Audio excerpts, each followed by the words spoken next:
Hello दोस्तों, Lexi vertex में आपका स्वागत है। फिर से वो सारे एग्ज़ाम जिसमें इंग्लिश लिटरेचर और ग्रामर पोर्शन है। इंग्लिश लिटरेचर में जितने भी फिगर ऑफ स्पीच जिस भी एग्ज़ाम में पूछा जाता होगा उससे रिलेटेड मैं कुछ इम्पोर्टेंट फिगर ऑफ स्पीच लेकर आया हूँ इस वीडियो में। और इस वीडियो में हम सीखेंगे कि कौन से most important figure of speech हैं, उसको डिटेल्स में जानेंगे, उसके कैरेक्टरिस्टिक को जानेंगे, यूज को जानेंगे, और how to find out the original figure of speech according to the lines or statement. Then today we will discuss about on that. First of all, we are talking about the figure of speech allusion. And what is the meaning of allusion? एल्यूजन का जो मतलब क्या होता है कि ऐसा कोई भी ऑब्जेक्ट जो कि इनडायरेक्ट तरीके से हम क्या करते हैं, उसका रिलेशन किसी दूसरे शब्द से दिखाते हैं। जैसे इनडायरेक्ट रेफरेंस, हम किसी कोई फेमस कोई पर्सन हो सकता है, कोई प्लेस होता है, इवेंट हो सकता है, मिथ हो सकता है, या फिर लिटरेरी कोई वर्क हो सकता है, जो कि उसको हम इनडायरेक्ट तरीके से क्या करते हैं कि उसको हम रिलेट करते हैं। Just like we can see here, he is a Romeo in love. So what is the meaning of Romeo here? What is the meaning of Romeo? This is not the actual Romeo. We are relating the word indirectly. हम indirect रूप से क्या कर रहे हैं कि word को compare करें कि यहाँ पे जो यहाँ पे रोमियो है वो एक्चुअल रोमियो नहीं है, बल्कि जो यहाँ ही है इसको इससे हम क्या कर रहे हैं कि रिलेशन दिखा रहे हैं कि यह जो ही है ना रोमियो की तरह है, indirect reference. Next, she met her Waterloo. तो यहाँ सी जो मेट हर जो उससे मिला वाटरलू, यहाँ वाटरलू एक्चुअल वाटरलू नहीं है, उससे मिला, इनडायरेक्ट तरीके से रेफरेंस को शो कर रहा है। Third is this garden is Eden. कह रहे हैं कि ये गार्डन जो है ईडन गार्डन है, जबकि ये जो गार्डन है ईडन गार्डन एक्चुअल में नहीं है, बल्कि इसका रेफरेंस क्या कर रहे हैं, रेफरेंस को दिखा रहा है। ऐसे ही और next example,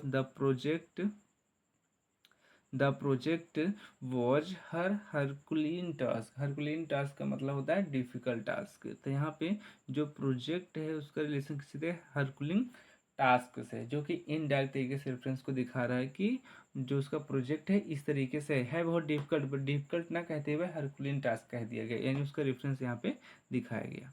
next, very important, apostrophe. Apostrophe क्या होता है कि ग्राउंड भी एपोस्ट्रोफी देखने को मिलता है।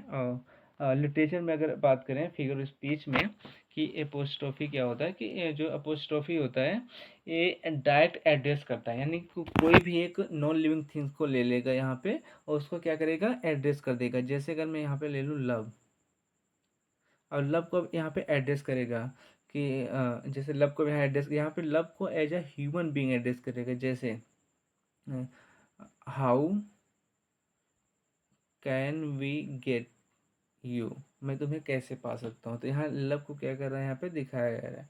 या नेक्स्ट, यहाँ पे अकॉर्डिंग टू द एग्जाम्पल्स है, addressing an absent person, abstract idea and non living things as if present, यानी कि इस तरीके से दिखाया जा रहा है कि वो चीज़ें क्या हैं, प्रेजेंट हैं।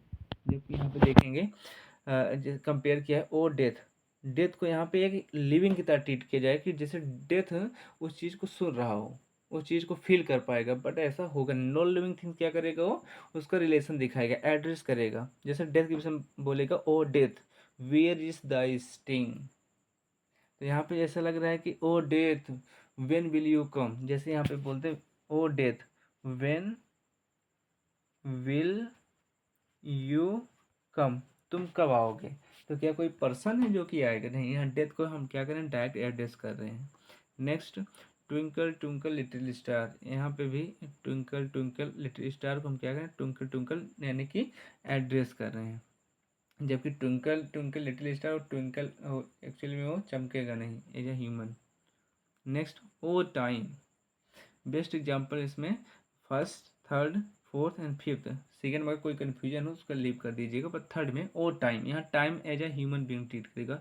स्टॉप योर फाइट, क्या यहाँ पे टाइम फाइट कर सकता है एज ए ह्यूमन, नेवर, कभी नहीं कर सकता। लेकिन यहाँ जो टाइम को है लिविंग की तरह शो किया गया है, it called apostrophe. Next, Milton, यहाँ मिल्टन को दिखाया जा रहा है कि दाउ साउदेस्ट बी लिविंग। यहाँ पे मिल्टन को इससे दिखाया जा रहा है कि साउद लिविंग बी लिविंग, जैसे कि मिल्टन अभी क्या हो, जिंदा हो, यानी कि एड्रेस कर एब्सेंट है, क्योंकि मिल्टन अब इस दुनिया में नहीं है, बट उसको क्या कर रहे हैं, हम एड्रेस कर रहे हैं। नेक्स्ट, ओ नेचर गाइड मी। नेचर कभी भी हमें गाइड नहीं कर सकता एज अ ह्यूमन बींग, पर यहाँ पे ह्यूमन बींग की तरह शो हो रहा है, यानी कि नेचर से कह रहा है कि guide me, help me, shout at me, तो उस क्या होगा, एपोस्ट्रोफी होगा। नेक्स्ट, कंसीड। दोस्तों कंसीड क्या होता है? N extended and elaborated metaphor comparison very unlike things, यानी कि जो मेटाफर होता है उसी का जो हम कह सकते हैं कि हाई लेवल या फिर मोडिफिएबल जो उसका कंपैरिजन है, उसी को बोलते हैं कंसीट, यानी उससे थोड़ा सा जो लेवल होगा इसका अप होगा मेटाफर से। जैसे मेटाफर में हम क्या करते हैं कि मेटाफर में हम कोई भी कंपैरिजन करते हैं पर लाइक और एज का यूज नहीं करते हैं, लाइक और यूज नहीं करते हैं। ठीक उसी प्रकार से कंसीड भी होगा, जैसे lovers compare to a compass. यहाँ पे भी देखो, लवर्स को किससे कंपेयर करें, कंपास से।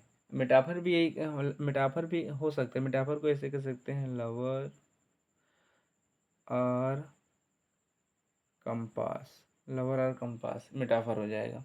पर यहाँ पे उसका क्या है, एलाबोरेटेड वर्जन है ना, उसके according. Next, life compare to a journey at length. तो यहाँ लाइफ को किससे कंपेयर किया है, अ जर्नी से, तो यहाँ पे क्या होगा, एलाबोरेटेड मेटाफर होगा। We can say also life is a journey, हम ऐसे भी कह सकते हैं। The soul as a kingdom, तो सोल को किससे कंपेयर किया गया है, किंगडम से, हम कह सकते हैं soul is a kingdom, so we can say like this, it is called conceit.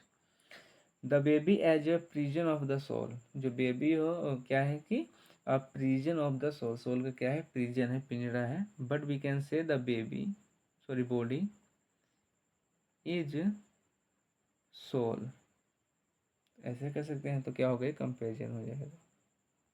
पर यहाँ पे एज और लाइक का यूज हम नहीं, इसको ध्यान दीजिएगा कि यहाँ पे एज